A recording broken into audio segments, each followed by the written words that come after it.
ካም በኋላ በአዲስ መልክ ራሳችንን መቻል አለብን። ተፍ ማለት አለብን እንጂ ሰውን እየዘረፉ መኖር በቃ ካም በኋላ አስፈላጊ አይደለም። እንደዛ ካልሆነ ህይወታችንን ካልቀየርን ሴቶችን ራሱ አይቀርብም። አየህ ጭንቅላት አሁን እየሰራ ነው። እኔ ራሱ ይሄን ነገር ቀደም ያስብበታለሁ። መጀመሪያ ተፍ ብለን ብር መያዝ ነው ያለብን። እንዴ በባዶ ኪስ ወንድሜ፣ በባዶ ኪስ ምንም የሚያዋጣ ነገር የለም። ኩኩሻ፣ ቅምጥል፣ ዙቢ፣ ጂኒ፣ ጃንካ ምናምን ብንል መስሚያ አናገኝ። ስለዚህ ገንዘቧን ወንድሜ አየህ አይደል አሁን ገና ማሰብ ጀመርክ። ካም በኋላ ስራችንን እንጀምራለን፣ ራሳችንን እንቀይራለን። ከዛ በኋላ በቃ ማንም ዝቅ አድርጎ ያየን። አይ ጭንቅላት፣ አይ ኩላሊት ያቺ ተፍ ብለን ያስመረቅናት ኪንጎ ብራዘር ሁድ ተገኘች። የኔ አባት የኔ ወንድም ብራዘር አምብሬላ። እኔ እኮ የምትመቸኝ ለዚህ እኮ አየህ። አሁን ያቺ ዲግሪዋ እየሰራች ነው ማለት ነው። ኩላሊት አልከው? አየህ አይደል ካንተ ጋር ስውል በቃ እንዳንተ ነው መስል። እሷን ተዋት። ትንሽ ከኮብልስቶን ትንሽ ከፍ ብለሃል። አሁን እድገት አግኝተሃል ወንድም።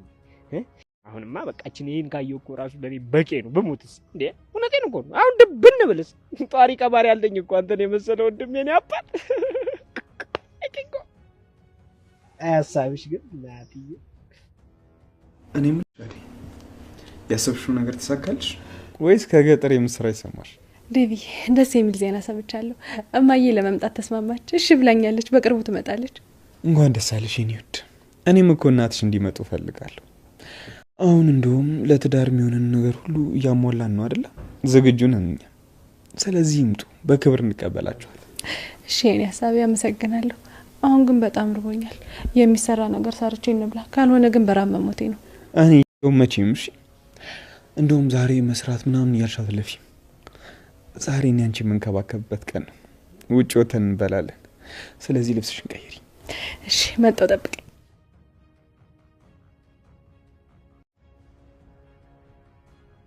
እንዴ ቆይ ማን ጋር ነው ደጋግመህ የምትደውለው? እንዴ ድጓን ነው በእናትህ ደጋግሜ የምደውል ምንም ስልኳን ልታነሳልኝ አልቻለችም። በእናትህ ምን ሆና ነው? ቤቷን ካወቅኩ በእናትህ ሰለኝ። አይኒ ይሄ ፍጥነት እኮ ነው የሚያስገርመኝ። እንዴ ስልክ አላነሳችልኝም ብለህ እቤቷ ሄደህ እራት ልትበላ? ቆይ ምን አይነት ድፍረት ነው እንዴ? አይ ሊዱ ሰራችልህ። ይኸውልህ ዩቲ በእናትህ እኔ ዝም ብለህ አታፍሽቀኝ እንዴ። እኔ እኮ ቃሌ ማጠፍ የማልወድ ሰው ነኝ። እራት እንበላለን አልኩኝ አይደል? በቃ እራት እንበላለን። ምናልባት ደግሞ ስልኩን ሳታየው ቀርቶ ይሆናል። ግን ቤቷን ካወቅኩ በእናትህ ሰለኝ። እሺ በቃ ችግር የለውም። ያንተን ደርቅናና ካናዳዊ አቋምን ስላወቅኩኝ ቤቷን በሚገባ አውቀዋለሁ። ወስዳለሁ፣ ችግር የለውም። ይኸውልህ ግን እናትየው በየሆነ መንገድ ካየቻችሁ ማለት ነው ለሚፈጠረው ነገር ምን ማለት ትናለች? ያቺን ፕሪቲንግ ላገኛት እንጂ ሌላ ምን ሊፈጠር? ይኸውልህ ከኔ የሚጠበቀው ነገር ተናግሬያለሁ። በአንተ ቤት ሰው ያገኘ መስሏል። ያይ ፈጣሪ ናቸው። ይኸውልህ እራቱን እንብላ እንጂ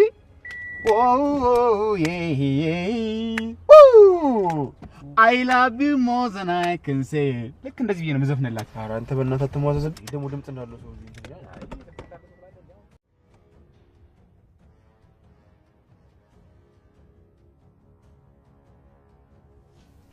አንቺ ኮቴ የለሽም እንዴ? ሳታስፈቅጂኝ ደግሞ ክፍል አትግቢ ያላልኩሽም? አሁን ቀጥ ብለሽ ውጪልኝ። ሊዱዬ እኔ እኮ ክፍሉን ላጸዳ ነው የመጣሁት። በጣም ይቅርታ ግን እትዬ ናቸው ገብተሽ አስጃለሁ። ሮሚ እኔ የምልሽ ቆየውን ነገር ለማከርሽ ነበር። እኔ እስቲ ቁጭ በይ።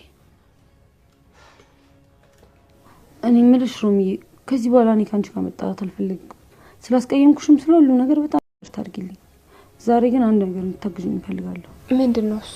ከሄኒ ጋር ማታ ቀጠሮ አለኝና በእናትሽ ማሚን አዘናጊልኝና ደብቀሽ አስወጪ። አይ ሊዱ በፍጹም አላደርገውም። እትዬ በዚህ ምክንያት እንዲያዝዱብኝ አልፈልግም። እሳቸውን በጣም ነው ማከብራቸው። ስለዚህ በፍጹም እሳቸውን ማስከፋት አልፈልግም። ሌላ መፍትሄ ፈልጊ። እኔን እዚህ ነገር ውስጥ አትክተቺኝ።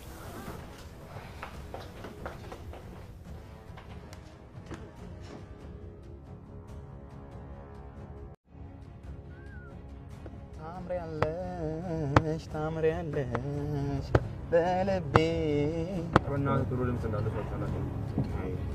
በቃ አንተ ምክንያት ስላለፍታ አንተ ደግሞ ለዚህ ለትንሽ ነገር ታካብዳለህ። ትልቅ ነገር ባዘምን ልትሆን ታዲያ ነገር ካልሰራ ምን ሆን ጓደኛ ነው አንተ ማን እንዴ?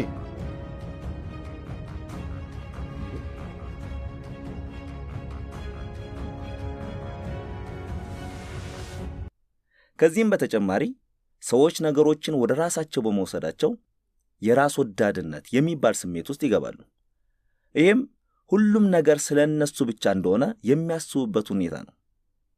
ይሄ ስሜት ቅድም የነገርናችሁን ነገሮች የመላመድ ውጤት ነው። ይሄ የሰዎችን ሕግና እምነት የመከተል መንገዳቸው ሁሉም ነገር ስለነሱ እንዲመስላቸው ያደርጋቸዋል። እውነታው ግን ሰዎች የሚናገሩትም ሆነ የሚያደርጉት ነገር ስለናንተ አይደለም። ሁሉንም የሚያደርጉት ስለ ራሳቸው ብለው ነው። ሰዎች የራሳቸው ህልም አላቸው። የራስ የሚሉትን መንገድ ይኖራቸዋል። የሆነ ሰው ወፍራም ብሎ ከጠራችሁ ይህንን የተናገሩት ሰውነታችሁን አይተው ሳይሆን የራሳቸውን ችግር፣ አስተሳሰብና እምነት የሚገልጹበት መንገድ ያ ስለሆነ ነው። ይህም ማለት ሰዎች ደስተኛ ከሆኑ እናንተ ጥሩ የሆናችሁበትን ነገር ይነግሯቸዋል። ሲበሳጩ ግን ሰይጣን ብለው ሊሰድቧችሁ ሁሉ ይችላሉ። ይህንን ስሜት ለመቋቋም ማን እንደሆናችሁ ወቁ። ምክንያቱም ራሳችሁን ካወቃችሁ የሌሎች ሰዎች ሐሳብና አመለካከት እናንተን አይጎዳችሁ። ራሳችሁን የምታውቁ ከሆነ የሌሎችን ሐሳብ ወይም ተቀባይነት ማግኘት አያስፈልጋችሁ። ምክንያቱም እነሱ የሚሉት ነገር እናንተን አይጎዳችሁ። ይሄ ደግሞ ሰዎች ዓለምን የሚያዩበት የተለያየ መንገድ እንዳላቸውና እናንተም የራሳችሁን እይታ ማዳበር እንዳለባችሁ የሚያሳይ ነው። የሆነ ሰው የምትናገሩት ነገር እየጎዳው እንደሆነ ቢነግራችሁ ብላችሁ አስቡ። በእርግጥም እነሱን እየጎዳቸው ያለው የእናንተ ቃል አይደለም። እየጎዳቸው ያለው የራሳቸው አመለካከት ነው። በተመሳሳይ እናንተም የሆነ ሰው በተናገረው ነገር ከተበሳጫችሁ የብስጭታችሁ ምክንያት የራሳችሁ ስሜትና ፍርሃት ነው።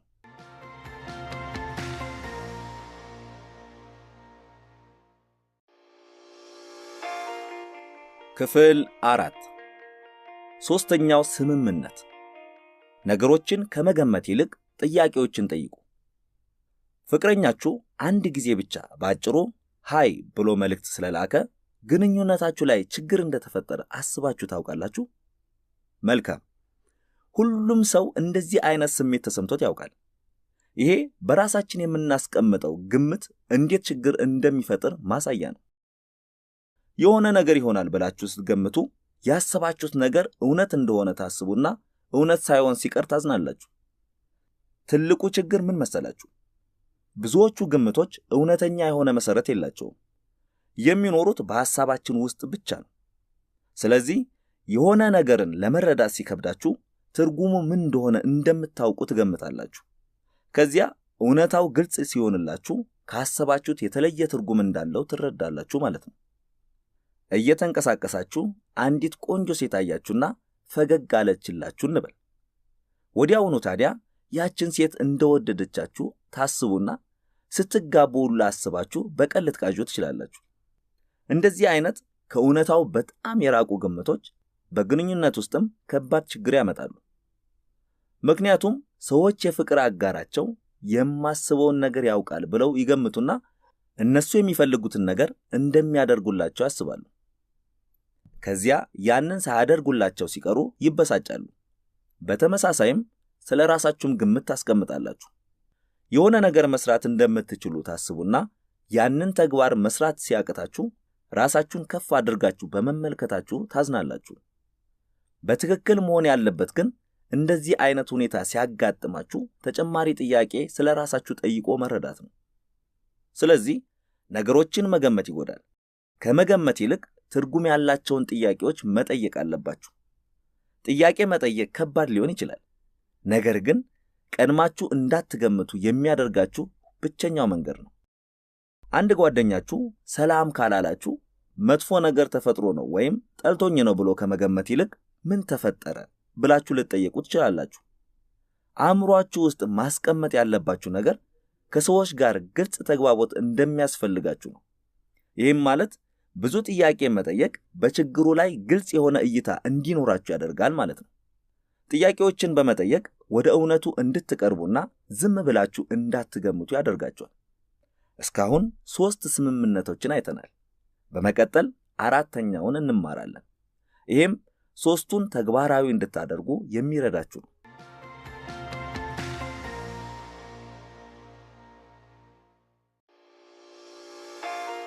ክፍል 5 4ኛው ስምምነት፣ የቻላችሁትን ሁሉ ማድረግ አለባችሁ። ወላጆቻችሁና መምህሮቻችሁ ተማሪ እያላችሁ የቻላችሁትን ሁሉ አድርጉ እያሉ ሲነግሯችሁ ትዝ ይላችኋል? ይሄ በጣም ድንቅ ምክር ነው። ትርጉሙ ወይም ውጤቱ ምንም ይሁን ምን ሁሌም የምትችሉትን ያክል እስከ መጨረሻው ማድረግ አለባችሁ። የምትችሉትን ሁሉ ማድረግ ባላችሁበት ሁኔታ ይወሰናል። ያላችሁን ሁሉ ሰጥታችሁ እስከሰራችሁ ድረስ ራሳችሁን መንቀፍም ሆነ ራሳችሁ ላይ መፍረድ አይጠበቅባችሁም። የቻላችሁትን ሁሉ ማድረግ ከቀን ወደ ቀን ይለያያል። አንዳንድ ቀኖች ላይ የመስራት አቅማችሁ በጣም ከፍተኛ ሲሆን፣ በሌላዎቹ ቀናት ደግሞ ያን ያክል የመስራት አቅም ላይኖራችሁ ይችላል። ይህንን አእምሯችሁ ውስጥ ማስቀመጥ አለባችሁ። ምክንያቱም ከምትችሉት በላይ ለመስራት የምትሞክሩ ከሆነ በጣም ትሰላቻላችሁ። በጣም ከተሰላቻችሁ ደግሞ ግባችሁ ላይ ለመድረስ ረጅም ጊዜ ይወስድባችኋል ማለት ነው። ከምትችሉት በታች ማድረግ ግን የከፋ መዘዝ አለው። ራሳችሁን እንድትወቅሱ፣ በራሳችሁ እንድታዝኑ እና እንድትበሳጩ ያደርጋችኋል። ስለዚህ የቻላችሁትን ያክል አድርጉ። ይህንንም የምታደርጉት ለራሳችሁ ስትሉ ነው። ጠንክራችሁ መስራት ያለባችሁ ስለሚያስደስታችሁ እንጂ የውጪ ኃይል ስለሚያስገድዳችሁ መሆን የለበትም። እዚህ ጋር ጥሩ ምሳሌ የሚሆነን ደሞዝ ነው። እንድትሰሩ የሚያነሳሳችሁ ነገር ገንዘብ ከሆነ መቼም አቅማችሁን አሟጣችሁ አሰሩ። ብዙ ሰዎች ስራቸውን የሚሰሩት ስለሚያስደስታቸው ሳይሆን ገንዘብ ስለሚያገኙበት ነው። ይህ ግን ብዙ ሰዎችን ደስታ ማጣትን፣ የመደበት ስሜትን እና ጫና የተሞላበት ኑሮን ያዳብራሉ። ይሄ የደስታ ማጣት ታዲያ ሰዎች ራሳቸውን ለማስደሰት በእረፍት ቀኖቻቸው በከባዱ እንዲጠጡና ሌሎች አላስፈላጊ ተግባራትን እንዲያከናውኑ ያደርጓቸዋል። በሌላ በኩል ደግሞ የቻላችሁትን ለማድረግ ጠንክራችሁ የምትሰሩ ከሆነ ስራችሁን ትወዱታላችሁ ማለት ነው። ይሄም የተሻለ እንድትሰሩና ስራችሁን በቀላሉ መስራት እንድትችሉ ያደርጋችኋል። የመጨረሻው ምክር የቻላችሁትን ሁሉ ማድረግ ነው። የቻላችሁትን ሁሉ ካደረጋችሁ ሌሎችን ምክሮች ተግባራዊ ማድረግ አይከብዳችሁም። ይሄም ራሳችሁን ነፃ እንድታወጡ ይረዳችኋል።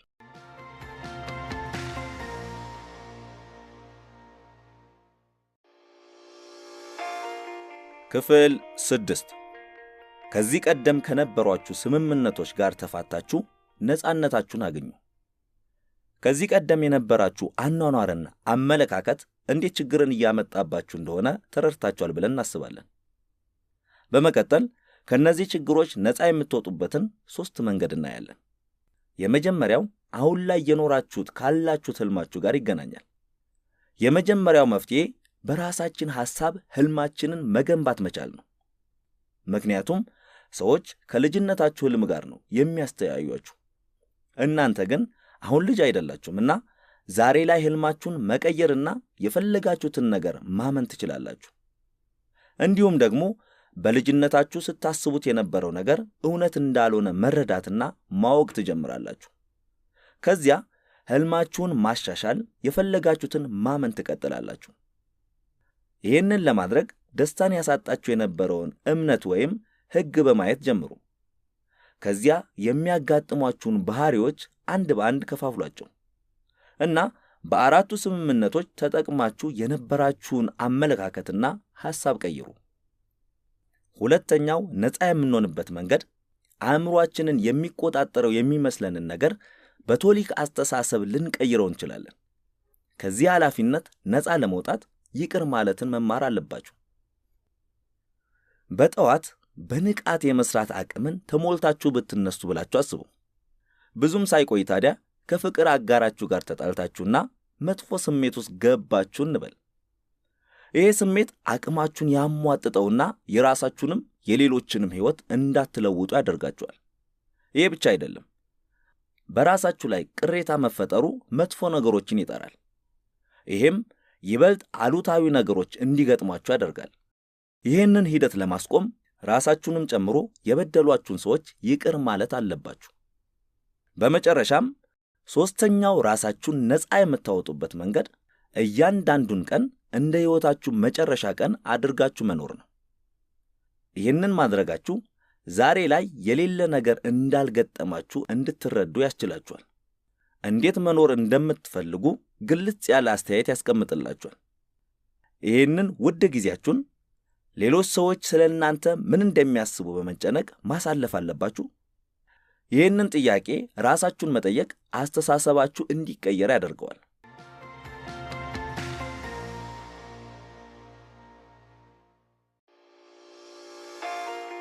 የመጨረሻ ማጠቃለያ፣ ከተወለድንበት ጊዜ ጀምሮ ያደግንበት ማህበረሰብ በሕግ እንድንኖርና ትክክለኛው ማንነታችንን እንዳናውቅ ይከለክለናል። ነገር ግን የቶልቲክ ብልሃት ላይ የተዘረዘሩት 4 ስምምነቶችን በመጠቀም እነዚህን ሕጎች በራሳችሁ በተጠና ሕግ በመቀየር ራሳችሁን ነፃ ልታወጡ ትችላላችሁ። ተግባራዊ የሚደረግ ምክር፣ ከሚያስሯችሁ ነገሮች ነፃ ለመውጣት ዛሬውኑ መስራት ጀምሩ። ብዙ ሰዎች 100 አለፍ ሲልም 1000 ሕጎችን እየተከተሉ ይኖራሉ። አሁን አንዱን ያሰራችሁን እሳቤ ስበሩ። ምናልባት ለራሳችሁ መስፈን አልችልም ብላችሁ ነግራችሁ ሊሆን ይችላል።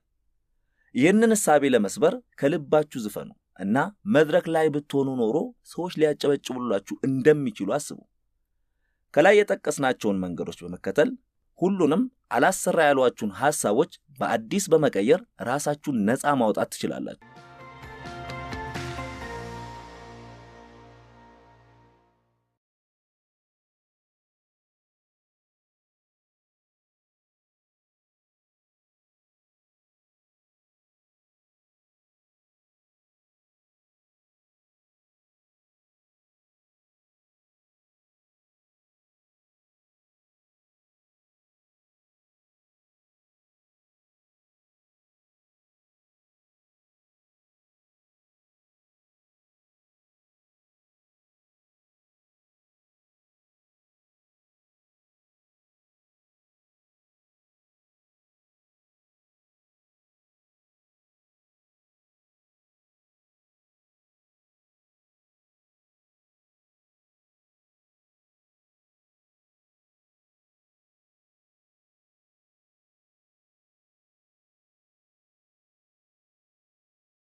የጥንቶቹ ሜሶ አሜሪካን ብልሃት ዛሬ ላይ እንዴት እንደሚጠቅማችሁ ትማራላችሁ።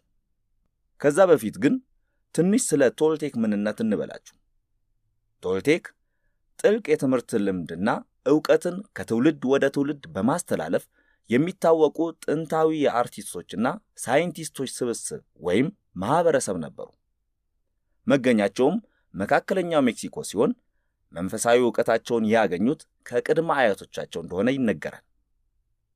ልክ እንደ ሌሎቹ ጥንታዊ ስልጣኔዎች ስለ ዓለምና ስለ ሰው ልጅ አመጣጥ የሚያስረዱበት የራሳቸው አመለካከት አላቸው። እነዚህ ነገሮች ዛሬ ላይ ምን ያስተምሩናል? ታዲያ በዚህ ቅልብጭ አጭር መጽሐፍ የምንመለከተው ይህንን ነው። የቶልቴክ ሐሳብና ፍልስፍና እንዴት ራሳችንን እንድንሆን እንደሚረዳንና ሙሉ አቅማችንን እንዳንጠቀም የሚያደርገንን ሰንሰለት እንዴት እንደምንበጥስ እንዲሁም እንዴት በነጻነት ከራሳችን ጋር መኖር እንደሚያስችለን እናያለን። በዚህ መጽሐፍ ውስጥ የሚከተሉትን ሐሳቦች ትማራላችሁ። የማህበረሰቡን ሐሳብ ለምን መቃወም እንዳለብን፣ የሰዎችን ነቀፋ እና አድናቆት ሁሉ መውሰድ ለምን እንደሚጎዳንና ስለ ራሳችሁና ስለ ሌሎች የምታስቡት አብዛኛው ነገር ለምን ውሸት እንደሆነ እናያለን።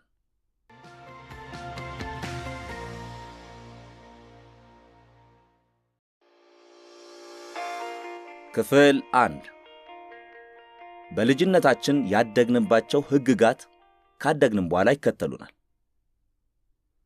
ማንም ሰው መጀመሪያ የሚናገረውን ቋንቋ አይመርጥም። የምንኖርበት ማህበረሰብ ግን የምንናገረውን ቋንቋ ብቻ አይደለም የሚሰጡ። የማህበረሰቡ ልምድ መሆን የምንፈልገው ህልም ላይም ተጽዕኖ ያሳድራል። ለምሳሌ ብንወስድ ሁሉም ሰው የየራሱ የሆነ ህልምና ሊያሳካ የሚፈልገው ነገር አለ። ነገር ግን አጠቃላይ ማህበረሰቡ ደግሞ እንደ ማህበረሰብ መሆን አለብን ብሎ የሚመኘው አስተሳሰብ ይኖራል። ይህን እንደ ማህበረሰብ መሆን አለብን ብለን የምናስበው ኮሌክቲቭ ድሪምስ ብለን እንጠራዋለን። እንደዚህ አይነት ማህበረሰባዊ ህልሞችን የምንቀስመው ከወላጆቻችን፣ ከትምህርት ቤቶቻችን፣ ከሃይማኖቶቻችን እና ከሌሎች ተጽዕኖ አሳዳሪ ኃይሎች ነው።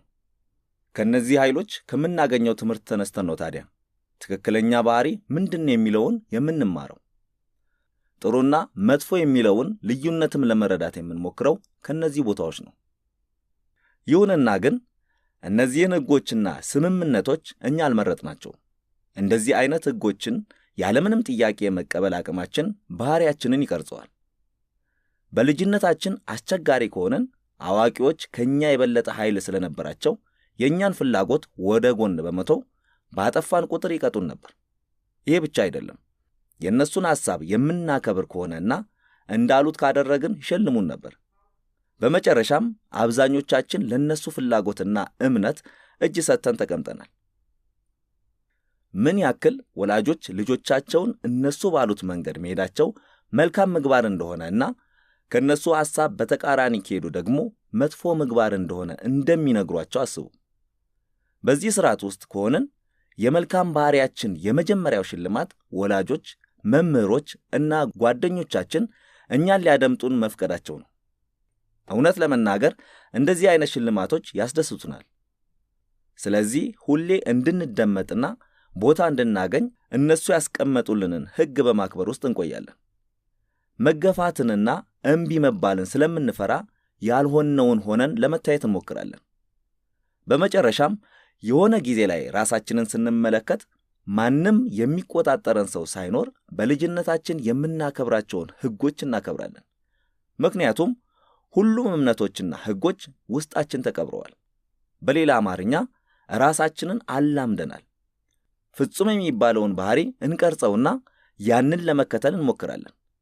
በዚህም መሃል ራሳችንን መቅጣት፣ ራሳችን ላይ መፍረድና ራሳችንን መውቀሳችን የማይቀር ነው። ነገር ግን ሌላ መንገድ አለ። ለራሳችን አዲስ ስርዓት በመፍጠር ከዚህ ማህበረሰቡ ካስቀመጠልን ስርዓት ራሳችንን ማውጣት እንችላለን። ይህንንም በመጽሐፉ ውስጥ እንመለከተዋለን።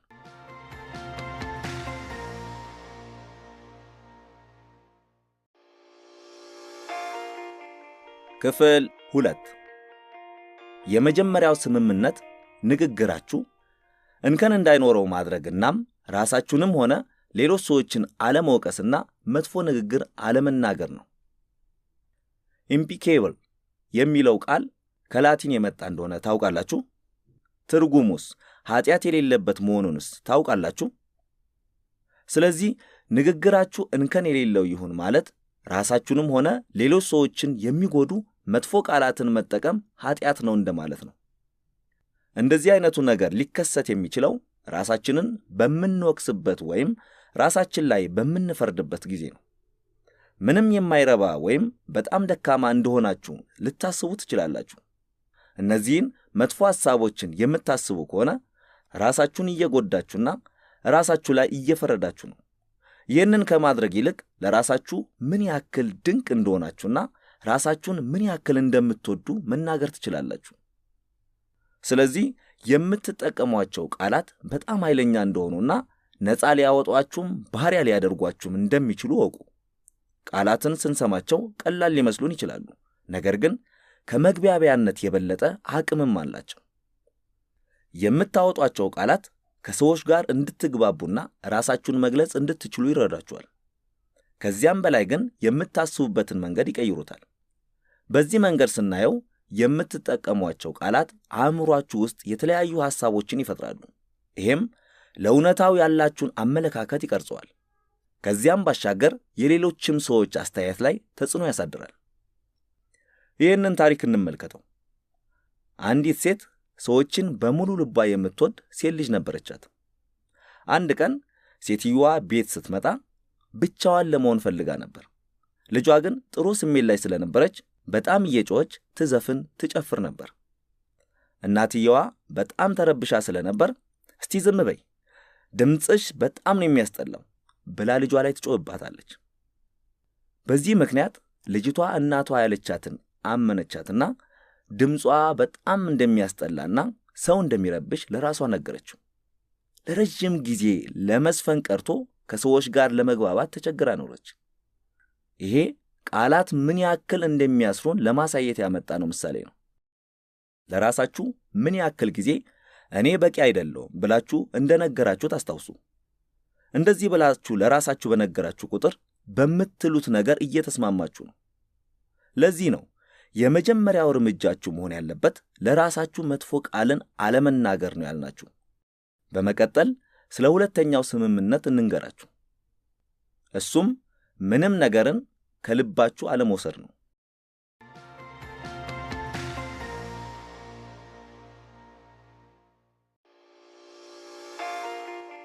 ክፍል 3 ሁለተኛው ስምምነት።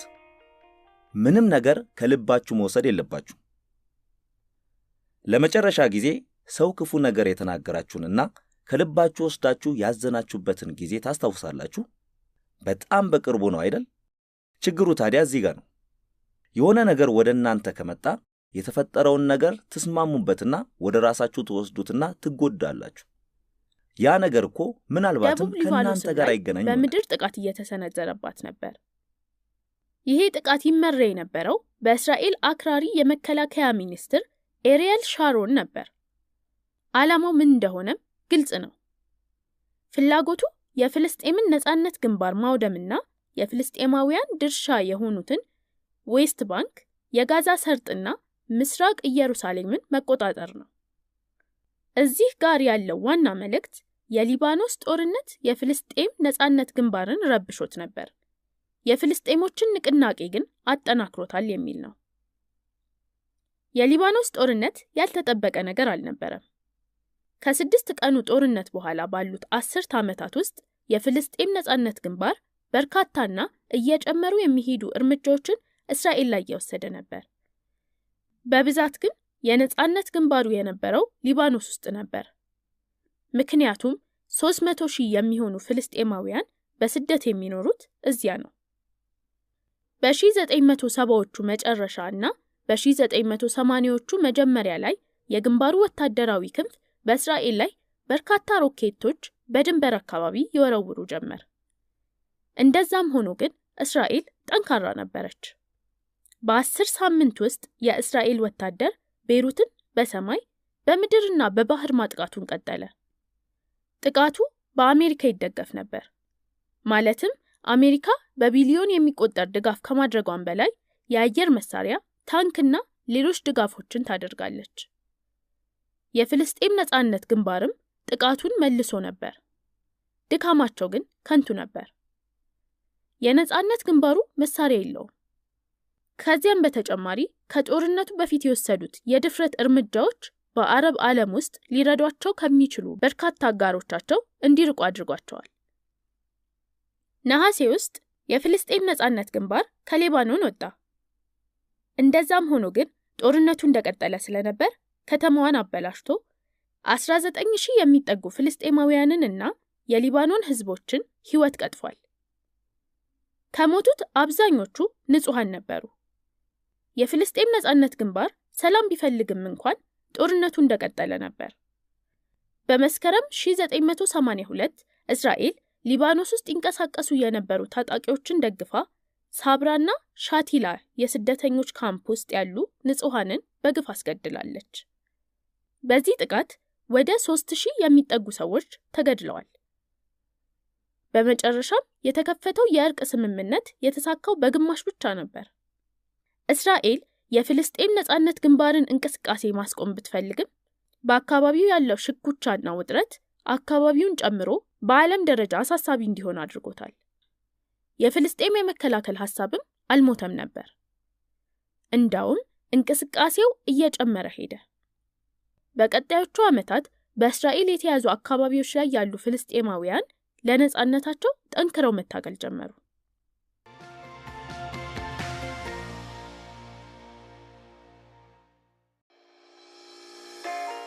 ክፍል 5 የፍልስጤሞች አመጽ እስራኤል ለድርድር እንድትቀርብ አድርጓታል።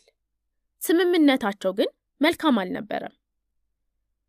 በተወሰነ መልኩ የፍልስጤም ቀጣዩ ጊዜ የተለየ ነበር። እንደ አውሮፓውያን አቆጣጠር ታህሳስ 1987 አንድ ቀን ምሽት ላይ የእስራኤል ወታደሮችን የያዘ አንድ መኪና በጋዛ በሚገኘው ጃባሊያ የስደተኞች ካምፕ ውስጥ 4 ፍልስጤማውያንን ገደለ። ግጭቱ ተጋጋለና ለ8 ዓመት የቆየ ተቃውሞ ተነሳ። ፍልስጤማውያን ተነሱ። ይህም እንቅስቃሴ የመጀመሪያው ኢንቲፋዳ እንቅስቃሴ በመባል ይታወቃል። በእርግጥ ይሄ መነሳታቸው በአንድ ቀን የመጣ አይደለም። ከ6 ቀኑ ጦርነት በኋላ ላለፉት 2 አስርት ዓመታት በዌስት ባንክ፣ በጋዛ ሰርጥና በሌሎችም አካባቢዎች ውስጥ ያሉ ፍልስጤማውያን በእስራኤል አገዛዝ ተሰላችተው ነበር። የተጠራቀመ የረሃብና የመሰላቸት ስሜት በፍልስጤማውያን ላይ ሲታይ ቆይቶ በመጨረሻም ፈንድቷል። በመጀመሪያ ፍልስጤማውያን ያሳዩት እንቢተኝነት ነገሮችን የሚለውጥ ይመስል ነበር። ነገር ግን እቅዳቸው አሁንም ከሽፏል። እዚህ ጋር ያለው ቁልፍ መልእክት የፍልስጤሞች አመጽ እስራኤል ለድርድር እንድትቀርብ አድርጓታል። ስምምነታቸው ግን መልካም አልነበረም የሚል ነው። በ1970ዎቹና 80ዎቹ እስራኤል የያዘቻቸውን አካባቢዎች አጥብቃ ቆየች። በዚህ ጊዜ ሀገሪቷ ከ200 በላይ ስምምነቶችን ድንበሯ ላይ ያስተናግዳለች። እስከዛ ድረስ ግን የፍልስጤም ሀገርነት ችላ ተብሏል። ባንዲራ ከሚያውለበልቡ ሰዎች ጀምሮ የተለያዩ ማህበሮችን የሚያቋቁሙ ሰዎች በገንዘብ በኃይል አሊያም በእስር ይቀጡ ነበር። እንቅስቃሴው ከፍልስጤም ነጻነት ግንባር ሐሳብ የተለየ ሆኖ ነበር።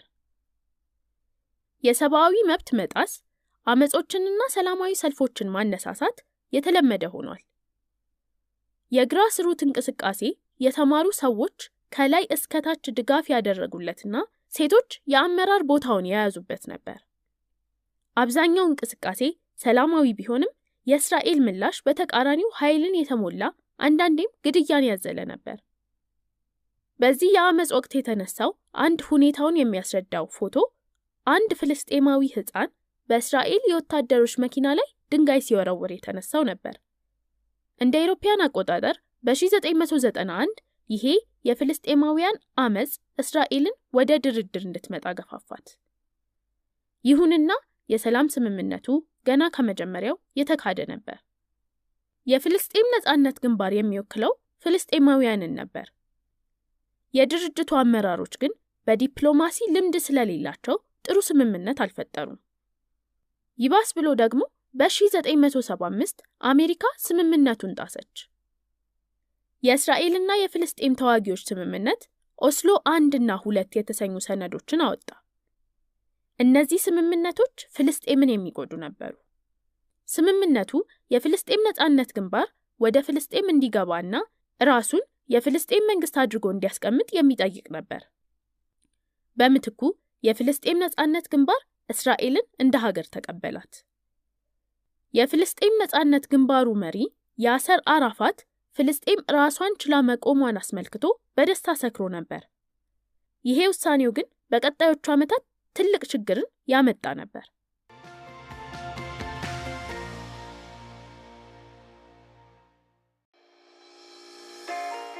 ክፍል 6 የቀጠለው የእስራኤል ተቃውሞ እንደ ሐማስ ያሉ የጦር ቡድኖችን ፈጠረ። የኦስሎ ስምምነት ከተፈረመ 10 ዓመት በኋላ በተያዙ ግዛቶች ውስጥ ያለውን የዕለት ተዕለት ህይወት እንመልከት። ለመደበኛ ፍልስጤማዊ ህይወት ቀን በቀን እየከፋ ነው የሄደው። አካባቢዎቹ በእስራኤል ወታደሮችና እርምጃዎቻቸው ተከፋፍለዋል። ከቦታ ቦታ መንቀሳቀስ የመንግስት ፈቃድ ይጠይቃል። ፍቃዱን ያገኙ ፍልስጤማውያን በርካታ ፍተሻና እንግልት ይጠብቃቸዋል።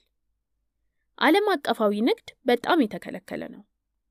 ኢኮኖሚውም እየወረደ ነበር። ጋዛ ሰርጥ ውስጥ ያለው ስራ አጥነት ወደ 50% ደርሶ ነበር።